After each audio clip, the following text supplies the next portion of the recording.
In this video, we're going to talk about the multiplication rule briefly, and we will look at two examples to practice conditional probability calculations. Well, multiplication rule is nothing new. If you rewrite the conditional probability formula, it's the multiplication rule, right? So we remember that the conditional probability formula is here. Now, if I rewrite this formula in terms of probability of A intersection B, it becomes the multiplication rule. Basically, probability of A intersection B is equal to probability of A given B times probability of B. That is called the multiplication rule. So, what we're going to do is we're going to look at two examples. Let's look at the first one. This one says a sports website has a free section and a members only section. When entering the members only section, the viewer is given the opportunity to participate in a daily survey. Historical data suggests that 30% of the viewers of the site are members and 10% of members participate in the survey. What is the probability that the next viewer will be a member who participates in the survey? So, a good strategy is to define the givens of the problem in terms of the probability notations. That's your first step. So, for example, you see 30% here. You want to know, what is that? Well, let me give you a hint, and then I will leave you with the rest, and I want you to pause the video after this hint and try to solve this problem. So this 30% is the viewers of the sites are members. So basically it's probability of being a viewer being a member. So I'm just going to call it probability of M, probability of members. So now you think about what is 10%. And then write down what the problem is asking in terms of probability notations. Probability that the next viewer will be a member who participates in the survey. So pause the video and work on this problem. We'll work on it in a few moments. So we know that probability of M is 0.3. Then it says and 10% of members participates in the survey. So first of all, this 10% is referring to probability of taking the survey, right? So this 10% is referring to the survey. But it gives you an extra information. It says 10% of members. So if the viewer is member, 10% of them takes the survey. So the probability that we're given here is probability of taking the survey given that the participant is a member. And that is 0.1. Now the question is asking what is the probability that the next viewer will be a member who participates in a survey. So we already defined being a member is M. Who here is essentially an intersection. It's just like saying the next viewer will be a member and someone who takes the survey, right? This who is indicating an intersection between being a member and taking a survey. And this is S. So what's the problem is looking for is probability of S intersection M. And now using the multiplication rule, we can write that down as probability of S given M times probability of M.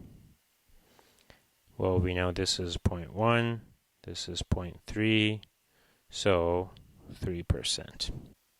Here in this problem, we try to organize everything in terms of the notation, and this is a good practice to basically dissect the problem and write down the given information in terms of these notations, because in a more complicated problems, this is very useful. But for this problem, you probably could came up with the answer. You know that 30% of the viewers are members, and you know 10% of members participate in a survey.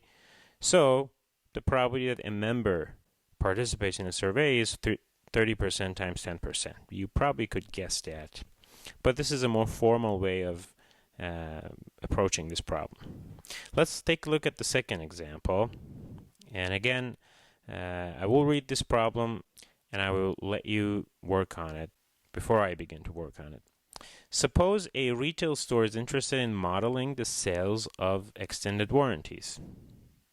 The store's customer base is such that 30% of its customers are private, so 30% are private, and 70% of the customers are making purchases for business. So the 70% for business, 30% private. Historical data suggests that 25% of private customers purchase extended warranties and 40% of business customers purchase extended warranties. Okay, again, the 25% refers to the extended warranty, probability of purchasing an extended warranty. But there's a given information in between, and that is if they are private customers, 25%.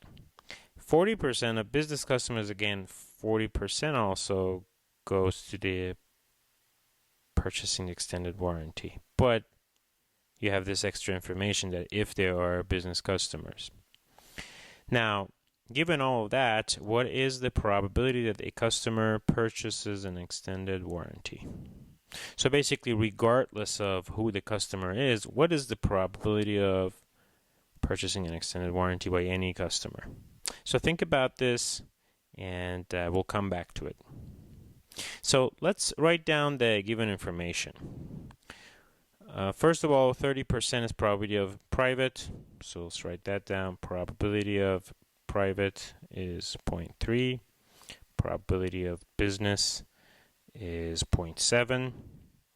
So that basically is the entire sample space. In fact, this is a partition. Private and business, they don't have any intersections because a customer cannot be both. Also, these two events cover the entire sample space, so we have a partition here. And the rest of the given information is 25% of a private customers purchase extended warranties. So again, 25% refers to extended warranty. So we are doing probability of warranty given that the customer is private. 25% and probability of extended warranty given that it's business is 40%. Now, what are we looking for? We're looking for probability of selling the extended warranty. No given information, no intersection, no nothing. We're looking for probability of selling the warranty. Well, here you need to have a little innovation solving this problem. So you know that this sample space is divided into private customers and business customers, and there are a group of people that are buying warranties, right? Some of them are private customers and some of them are business customers. So what you can say is probability of W is equal to probability of W intersection private plus W intersection business, right? Basically this area plus this area. Now, each of these can be further expanded using the multiplication rule, right? We can say this is probability of W given P times probability of P plus probability of W given B times probability of B. Now we have all of these four pieces in the given information. So if we replace them and do the math, we get 0.355, about 35.5% chance that we sell warranties. Now, it required a little tweak and innovation to solve this problem, but you look at what you're given and you try to work your way to what is asked. And that was a good way to approach it, because you wanted to get to a situation where you can use all those 4 pieces of information.